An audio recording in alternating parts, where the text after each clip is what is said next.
बिस्मिल्लाहिर्रहमानिर्रहीम। Dear students, अस्सलाम वालेकुम। बेटा आज हम चैप्टर नंबर 13 सेकंड बुक यानी पार्ट 2 बुक्स का स्टार्ट करने लगे हैं, जिसका आज पहले लेक्चर्स है। और थोड़ा सा यहाँ वजाहत करते जाऊँ कि चूँकि इब्तदाई तौर पे कुछ डेफिनेशंस भी होंगी और चैप्टर के नाम का इंट्रोडक्शन भी होगा। तो चैप्टर का नाम है करंट इलेक्ट्रिसिटी। आपको याद होगा चैप्टर 12 का नाम इलेक्ट्रोस्टैटिक था। वो उन चार्जेस को स्टडी करता था जो रेस्ट की हालत में होते हैं। और करंट इलेक्ट्रिसिटी बेसिकली फिजिक्स की वो ब्रांच है जिसमें हम उन चार्जेस को स्टडी करते हैं which are in motion in conductor. जब वो किसी कंडक्टर के अंदर मोशन की हालत के अंदर होते हैं तो उनकी स्टडी को हम करंट इलेक्ट्रिसिटी कहते हैं, या इलेक्ट्रोडायनामिक्स भी कहा जाता है। इसके बाद आगे बढ़ते हैं। इलेक्ट्रिक करंट क्या चीज़ है? बेसिकली इलेक्ट्रिक करंट ये है कि जब चार्ज किसी कंडक्टर के अंदर से फ्लो करना शुरू कर देता है, चार्ज का वो फ्लो जो एक यूनिट टाइम से पैमाइश किया जाता है उसको हम लोग करंट कहते हैं। अब वो चार्ज कैसा है इसके बारे में फिर आगे डिस्कस करेंगे। तो सबसे पहले इलेक्ट्रिक करंट की डेफिनेशन लिखते हैं। Time rate of flow of charge through any cross section of conductor is called electric current. यानी किसी कंडक्टर के एक मखसूस एरिया से, मखसूस क्रॉस सेक्शन से, क्रॉस सेक्शन उस एरिया को कहते हैं, जैसे ये फ्रंट है ना, एक कट हुआ, वैसे तो सारे को सरफेस एरिया बन जाएगा, इसे कहते हैं क्रॉस सेक्शन एरिया। तो इस क्रॉस सेक्शन एरिया से कितना चार्ज एक सेकेंड में फ्लो करके जाता है, इट इज कॉल्ड क्या होगा? Current. So the time rate of flow of charge through any cross section of conductor is called क्या होगा? Electric current. Now the formula I is equal to delta Q over delta T। Q charge है, इसकी unit बेटा होती है coulomb. Time की unit क्या होती है? सेकंड। Coulomb per second. तो करंट की यूनिट एक बन गई कूलम पर सेकंड। इसकी मखसूस यूनिट का नाम है एम्पेयर। अगर कोई जगह के ऊपर से किसी कंडक्टर में से एक कूलम चार्ज फ्लो करता है, फॉर एग्जांपल ये कंडक्टर ले लेते हैं, इस कंडक्टर में से इलेक्ट्रॉन फ्लो करके जा रहे हैं, अगर इस क्रॉस सेक्शन एरिया से एक सेकंड के अंदर एक कूलम चार्ज फ्लो करे तो इस क्रॉस सेक्शन के ऊपर करंट की मिकदार किसके बराबर होगी? 1 एम्पेयर। तो 1 कूलम चार्ज अगर एक सेकंड तक फ्लो करता है तो उसमें से पैदा होने वाले करंट की मिकदार 1 एम्पेयर के बराबर होगी। आप बाज़ औक़ात कूलम को जब नंबर ऑफ इलेक्ट्रॉन से डिस्कस करते हैं तो एक कूलम में तकरीबन 6.25 10⁻18 इलेक्ट्रॉन होते हैं। इसका मतलब ये है कि अगर एक सेकंड में किसी क्रॉस सेक्शन एरिया से 6.25 10⁻18 इलेक्ट्रॉन फ्लो करें तो then will also it is called 1 ampere current. It mean 1 coulomb mean 6.25 10⁻18 electron flow in 1 second. It is called क्या होगा? 1 amperes. ओके। अब हम जब इस चीज़ को स्टडी करते हैं कि ये जो करंट है ये बुनियादी तौर पे चार्ज के फ्लो को कहा जाता है, तो थोड़ा सा यहाँ एक मैं वजाहत करता जाऊँ कि चूँकि there are 2 types of the charge. हमने पिछले लेक्चर से पढ़ा है कि 2 टाइप ऑफ चार्ज होते हैं, एक पॉजिटिव होता है, दूसरा कौन सा होता है? नेगेटिव। इसका मतलब कहीं पॉजिटिव फ्लो हो सकता है चार्ज और कभी क्या हो सकता है? नेगेटिव। लिहाजा मैंने यहाँ थोड़ी सी मेंशन कर दिया कि I is equal to Q over T। Now Q has the 2 type, positive and क्या है? नेगेटिव। तो जहाँ पॉजिटिव फ्लो करेगा वो भी करंट होगा, जब नेगेटिव फ्लो करेगा वो भी करंट होगा। तो फिर फ़र्क रखने के लिए कुछ नेम, इसको मैं मजीद आगे एक्सप्लेन करूँगा कि पॉजिटिव फ्लो को हम कंसीडर करते हैं, एक नाम देते हैं कन्वेंशनल करंट। क्यों देते हैं फिर ये बातें पढ़ते हैं। और नेगेटिव फ्लो को हम क्या देते हैं? Electric current. इस तरीके से बाज़ मटेरियल में दोनों फ्लो पॉसिबल होते हैं, बाज़ के अंदर एक होता है और एक नहीं होता। तो अब हम देखते ये हैं कि nature of charge carrier in the different material. तो मुख्तलिफ मटीरियल में जो करंट के अंदर चार्ज कैरियर होते हैं, जैसे वो इलेक्ट्रॉन्स भी हो सकते हैं, वो आयंस भी हो सकते हैं, वो पॉजिटिव को चीज़ भी हो सकती है। तो लिहाजा हम चार्ज कैरियर की मुख्तलिफ मटीरियल के अंदर हम स्टडी करते हैं। सबसे पहले हम देखते हैं मेटालिक कंडक्टर। मसलन ये जो मेटल की वायर होती हैं इनमें चार्ज कैरियर क्या होता है? इनमें सिंगल चार्ज कैरियर इलेक्ट्रॉन हो सकता है, जिसको हम फ्री इलेक्ट्रॉन का नाम देते हैं। इसमें पॉजिटिव के मूव करने का कोई आयंस का चांस नहीं होता। लिहाजा किसी मेटालिक कंडक्टर के अंदर सिर्फ एक किस्म का करंट होगा due to the flow of free electrons. इसके बाद आते हैं इलेक्ट्रोलाइट्स। इलेक्ट्रोलाइट्स जो होते हैं जब इनके अंदर से पैसेज होती है तो आयंस क्रिएट हो जाते हैं, पॉजिटिव और नेगेटिव। वो जो पॉजिटिव और नेगेटिव आयंस हैं वो मूव करते हैं। जो पॉजिटिव और नेगेटिव की मूवमेंट है वो अपोजिट डायरेक्शन के अंदर होती है। इट मीन पॉजिटिव आयन की फ्लो कन्वेंशन की तरफ इशारा करेगी और नेगेटिव का हो जाएगा वो किसकी तरफ जाएगी? इलेक्ट्रॉनिक की तरफ। लिहाजा इस तरीके से उससे पॉजिटिव और नेगेटिव दोनों आयंस मौजूद होते हैं, दोनों किस्म का करंट वहाँ एग्जिस्ट करता है। अगर हम गैसेस की बात करते हैं तो गैस के अंदर जैसे कंडक्शन होती है उसमें फ्री इलेक्ट्रॉन और आयन बन जाते हैं। तो फ्री इलेक्ट्रॉन्स और आयंस फ्री इलेक्ट्रॉन्स और आयन चूँकि पॉजिटिव होते हैं, लिहाजा इसके अंदर कन्वेंशनल भी और इलेक्ट्रॉनिक दोनों करंट क्या करता है, एग्जिस्ट करता है। फिर हम चलते हैं सेमीकंडक्टर में। सेमीकंडक्टर वो मटेरियल होते हैं जब वो कंडक्शन करते हैं तो जब इलेक्ट्रॉन एक समय मूव करते हैं तो उसमें खाली जगह होल पैदा होती है, वो अपोजिट मूव करते हैं। Hole behave as positive, it mean hole की जो मूवमेंट है वो कन्वेंशनल है और इलेक्ट्रॉन की मूवमेंट जो वो कौन सी है, इलेक्ट्रिक है। लिहाजा इस तरीके से सेमीकंडक्टर के अंदर भी दोनों टाइप्स के करंट की एग्जिस्टेंस क्या होगी, मौजूद होगी।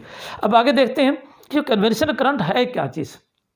तो थोड़ा सा मैं इसका एक बैकग्राउंड समझाऊं कि जब इब्तदाई तौर पे साइंटिस्ट ने ये कहा कि चार्ज के फ्लो को करंट कहा जाता है तो लोगों ने पूछा कि जी चार्ज का फ्लो किधर होगा।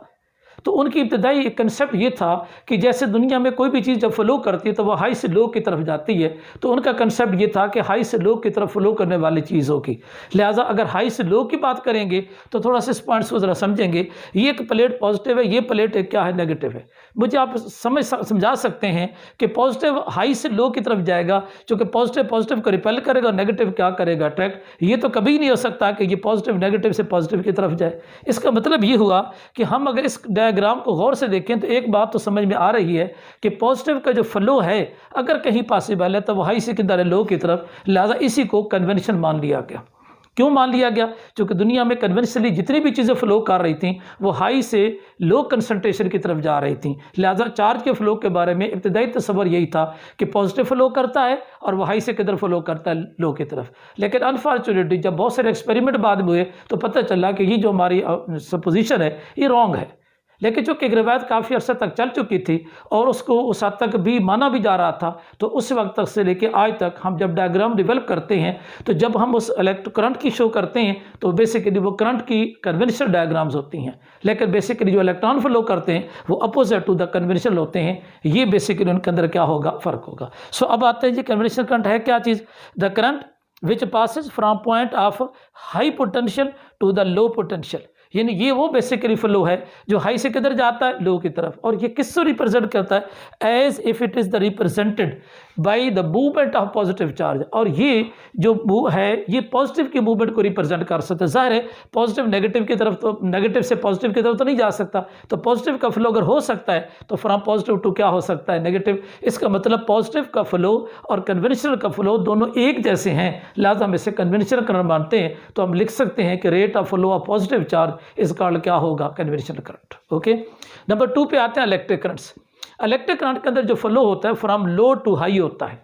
जैसे नेगेटिव यहाँ से यहाँ तक जा सकता है, क्योंकि नेगेटिव को रिपेल करेगा, पॉजिटिव अट्रैक्ट करेगा, तो यूँ मूव कर सकता है। इस वजह से हम ये लिख सकते हैं कि at it is represented the movement of electrons, यानी ये जो नेगेटिव से पॉजिटिव की तरफ है या लो से हाई की तरफ है, ये किसकी मूवमेंट हो सकती है, इलेक्ट्रॉन की हो सकती है। सो फैसला हो गया कि मोशन ऑफ इलेक्ट्रॉन से जो करंट डिवेल्प हो रहा है उसका नाम क्या रख दिया गया, इलेक्ट्रिक करंट। इस तरीके से 2 टाइप्स ऑफ करंट हम पढ़ते हैं, एक कन्वेंशनल करंट है और दूसरा कौन सा, इलेक्ट्रिक करंट। दोनों की यूनिट सेम होती हैं, दोनों की बाकी मेजरमेंट हमारे पास क्या होती हैं, सेम है। एक बात और याद रखनी है कि जब किसी मूवमेंट के अंदर अगर नेगेटिव एक साइड पे फ्लो करता है तो at the same time positive opposite flow कर रहा होता है। इन दोनों का जो एक्सटर्नल इफेक्ट है वो सेम होते हैं, क्योंकि आप ये जानते हैं कि करंट को हम मेजर भी एक्सटर्नल इफेक्ट से करते हैं। मसलन उनका मैग्नेटिक इफेक्ट बाहर नज़र आता है, उनका हीटिंग इफेक्ट बाहर नज़र आता है, उनका केमिकल इफेक्ट होता है। हम इनके ज़रिए तो आमतौर पर जैसे हम हीटिंग इफेक्ट से या मैग्नेटिक इफेक्ट से चीज़ों को स्टडी कर रहे होते हैं, तो ये बेसिकली उनका एक्सटर्नल इफेक्ट होता है, यानी जहाँ वो गुजरते हैं वो अपने सराउंडिंग के ऊपर जो असरात देते हैं उसे कहते हैं एक्सटर्नल इफेक्ट। लिहाजा याद रखना है एक्सटर्नल इफेक्ट चाहे वो नेगेटिव का हो चाहे वो पॉजिटिव का हो, दोनों के क्या होते हैं, सेम होते हैं। इस लिहाज से हम उनको क्या करते हैं, आइडेंटिफाई कर। एक वजाहत और करता जाऊँ कि करंट के बारे में सवाल पूछा जाता है कि करंट चूँकि ज़ाहिर एक डायरेक्शन के साथ हम फ्लो कर रहे होते हैं, तो क्या ये करंट वेक्टर होता है या स्केलर होता है। तो याद रखना है कि करंट खुद स्केलर क्वांटिटी है। वजह क्या है, ये तो डायरेक्शन वाला है, तो वेक्टर के लिए ज़रूरी नहीं कि सिर्फ डायरेक्शन को होना ज़रूरी है। उसके लिए एक अहम बात यह है कि लॉ ऑफ वेक्टर एडिशन को भी ओबे करे। तो जो करंट है उसकी अगर डायरेक्शन होगी भी, डायरेक्शन होती भी है, लेकिन मगर वो लॉ ऑफ वेक्टर एडिशन को ओबे नहीं करता, इसलिए वो वेक्टर नहीं हो सकता। हाँ, इसको मज़ीद ज़रा डिटेल में जाएं तो करंट 2 हिस्सों में तकसीम होता है, एक अल्टरनेटिंग करंट और एक डायरेक्ट करंट। जो डीसी करंट होता है वो तो प्योरली स्केलर होता है, और जो एसी करंट होता है वो प्योरली स्केलर नहीं होता बल्कि वो फेज़र होता है। फेज़र बुनियादी तौर पर वेक्टर की एक फॉर्म है, इसलिए हम इसे कहते हैं फेज़र। तो ये थोड़ी सी नॉलेज के लिए कि एसी फेज़र में चला जाता है, डीसी मुकम्मल स्केलर में चला, तो ओवरऑल करंट को क्या माना जाता है, स्केलर क्वांटिटी। चूँकि ये डायरेक्शन तो रखता है मगर ये वेक्टर लॉ ऑफ एडिशन को ओबे नहीं कर रहा होता। ओके, नेक्स्ट हमारा टॉपिक है छोटा सा, current through a metallic conductors. एक मेटालिक कंडक्टर क्या होती है? तो जब कंडक्टर की डेफिनेशन करते हैं तो हम ये कहते हैं कि मेटालिक कंडक्टर वो बेसिकली वायर होती है which contains large number of free electron, plenty of free electron, these electron randomly move in this wire. उस वायर के अंदर इलेक्ट्रॉन मूव कर रहे होते हैं। अब सवाल ये है, अगर उस वायर में इलेक्ट्रॉन मूव कर रहे हैं तो फिर उसमें करंट क्यों नहीं होता? इसका मतलब ये है कि करंट के होने यानी इलेक्ट्रॉन के मूवमेंट ही सीधी शर्त नहीं है, इलेक्ट्रॉन की किसी खास सिमत में जो मूवमेंट है वो करंट की तरफ इशारा करते हैं। सो इस वजह से हमने ये टॉपिक जब पढ़ेंगे करंट थ्रू मेटालिक कंडक्टर्स को दो हिस्सों में तकसीम करेंगे, एक लिखेंगे विदाउट बैटरी और दूसरे में हम क्या लिखेंगे, विद बैटरी। सबसे पहले बेटा आप देखें विदाउट बैटरी। जब आप बगैर बैटरी के कंडक्टर की तरफ आते हैं तो ज़रा गौर से देखें, इसके दोनों किनारे पे कोई किसी किस्म की बैटरी नहीं है। इसमें जितने भी इलेक्ट्रॉन होंगे ये फ्रीली भाग रहे होंगे, उधर जा रहे होंगे, किसी इधर वापस आ रहे होंगे। इन इलेक्ट्रॉन की स्पीड भी बहुत ज़्यादा हाई होगी। इनकी ये जो मोशन होती है ये किसी तरतीब के साथ नहीं होगी। इस बेतरतीब मोशन को हम कौन से मोशन कहते हैं, रैंडम मोशन। तो पहला फ़र्क देखना है कि आम कंडक्टर के अंदर इलेक्ट्रॉन किस हालत के अंदर मूव करते हैं, रैंडम मोशन में। रैंडम मोशन के अंदर जो इलेक्ट्रॉन मूव करते हैं उनकी जो स्पीड होती है उसका नाम होता है रैंडम स्पीड, और ये स्पीड सेवरल 100 किलोमीटर पर सेकेंड में मुश्तमिल होती है। और ये स्पीड जो होती है वो कंडक्टर के टेम्परेचर पे डिपेंड करती है। जब टेम्परेचर बढ़ जाती है, टेम्परेचर कम होता है, कम हो जाती है। मगर net current in this circuit equal to zero. Reason, अगर फर्ज करें 10 इलेक्ट्रॉन राइट से लेफ्ट जा रहे हैं, उसी वक्त 10 इलेक्ट्रॉन लेफ्ट से राइट की तरफ आते हैं, तो net effect of the current without an battery in conductor equal to क्या होता है, जीरो। ये वजह के तारे आम पड़ी होती हैं, जब तक उनको किसी बैटरी के साथ कनेक्ट ना की जाए, जनरेटर से कनेक्ट ना की जाए, उनमें कोई करंट नहीं होता, अगर इलेक्ट्रॉन तो फ्रीली मूव कर रहे होते हैं। इसका मतलब इलेक्ट्रॉन का सिर्फ मूव करना जरूरी नहीं है, इलेक्ट्रॉन का एक खास सिमत में मूव करना तब करंट बनता है, रैंडम मूव करने से करंट नहीं बनता। नंबर 2 पे समझते हैं विद बैटरी। जब बैटरी लगाते हैं तो क्या तब्दीली आ जाती है? तब्दीली ये आती है कि एक साइड के ऊपर पॉजिटिव और एक नेगेटिव, एक इलेक्ट्रिक फील्ड पैदा हो जाती है। ये एक्सटर्नल इलेक्ट्रिक फील्ड अंदर के इलेक्ट्रॉन को एक खास डायरेक्शन में डेवलप करती है। कैसे? जब इलेक्ट्रॉन रैंडम मूव कर रहे थे तो अब नेगेटिव को रिपेल करेगा, इलेक्ट्रॉन उधर चल पड़ेंगे। तो जो इलेक्ट्रॉन पॉजिटिव की तरफ जा रहे थे वो तो जाते रहेंगे, जो नेगेटिव की तरफ होंगे वो रिपेल होकर वो भी पॉजिटिव की तरफ चल पड़ेंगे। अब सारे इलेक्ट्रॉन जब एक खास सिमत में चलेंगे तो इनकी स्पीड कुछ ज़्यादा नहीं होगी बल्कि कम हो जाएगी, और इनकी जो मोशन है वो एक रैंडम तरतीब में आ जाएगी। तो रैंडम मोशन कन्वर्ट हो जाएगी किसमें, ड्रिफ्ट मोशन में। तो यहाँ रैंडम मोशन थी, यहाँ ड्रिफ्ट मोशन थी, यहाँ रैंडम वेलोसिटी थी, यहाँ कौन सी वेलोसिटी होगी, ड्रिफ्ट वेलोसिटी। ड्रिफ्ट वेलोसिटी की वैल्यूज जो होती है वो 10⁻³ मीटर पर सेकंड और 1 मिलीमीटर पर सेकंड, ये बहुत कम होती है। इसमें इलेक्ट्रॉन खिसकना शुरू कर देते हैं, चूंकि एक दूसरे के रश के साथ मूव करते हैं, उस वक्त इनकी वेलोसिटी कांस्टेंट होती है। इन इलेक्ट्रॉन के अंदर किसी किस्म का कोई एक्सेलरेशन नहीं पाया जाता। लिहाजा जब ये इलेक्ट्रॉन एक खास सिमत में चल पड़ते हैं, वे जिनकी जो सिमत होती है वो अगेंस्ट द फील्ड होती है। अगर फील्ड पॉजिटिव से नेगेटिव की तरफ है तो ये नेगेटिव से किधर जा रहे होते हैं, पॉजिटिव की तरफ। Then this current is called, इस नाम के लिहाज से अगर हम देखेंगे तो ये जो करंट होगा इसका नाम होगा ड्रिफ्ट करंट। और इसको हम आमतौर पर इस फार्मूले से मालूम कर सकते हैं, I = NeAVD। N number of electron है, E उसका चार्ज है, A area of cross section है, VD ड्रिफ्ट वेलोसिटी है जिससे वो इलेक्ट्रॉन क्या करते हैं, मूव करते हैं। तो ये आपके साथ होगा विद बैटरी जब होगा। तीसरा एक छोटा सा टॉपिक है सोर्स ऑफ करंट। ये बड़ा आसान सा है कि सोर्स ऑफ करंट क्या है। तो अगर मेरे पास एक वायर है उसमें करंट नहीं है, क्या फ्री इलेक्ट्रॉन हैं, मूव कर रहे हैं, तो करंट क्यों नहीं है? क्योंकि मेरे पास उसके साथ सोर्स नहीं है। सोर्स का क्या काम है? सोर्स बैटरी को क्या कहा गया, सोर्स किसको कहा गया, बैटरी को। क्या करती है बैटरी को? जब जोड़ते हैं तो वो किसी कंडक्टर के दो किनारों के दरमियान एक पोटेंशियल डिफरेंस बनाती है, एक साइड नेगेटिव एक साइड पॉजिटिव, एक हाई एक लो। जब वो हाई और लो कैम कर लेती है, इलेक्ट्रॉन खुद ब खुद फ्लो शुरू कर देते हैं। जब तक बैटरी ये हाई और लो का फ़र्क बरकरार रखती है, इलेक्ट्रॉन फ्लो करते रहते हैं। और जब ये बैटरी हाई और लो का फ़र्क रखना ख़त्म कर देती है तो हम कहते हैं जी बैटरी डिस्चार्ज हो गई है, अब इस बैटरी में चार्जिंग नहीं है, लिहाजा इसको चार्ज करने की ज़रूरत होती है। तो वो जो चार्ज करने की चार्जिंग है वो बुनियादी तौर पर बैटरी के अंदर एक सलाहियत है कि वो इसके दो एजेस के दरमियान एक पोटेंशियल डिफरेंस मेंटेन रखे, एक साइड को हाई रखे, दूसरी को क्या रखे, लो, और इस तरीके से उसके दरमियान करंट का फ्लो होगा। सो अब सोर्स ऑफ करंट क्या है? The device which maintain the potential difference between the end of conductor is called क्या होगा, सोर्स ऑफ करंट। ठीक है।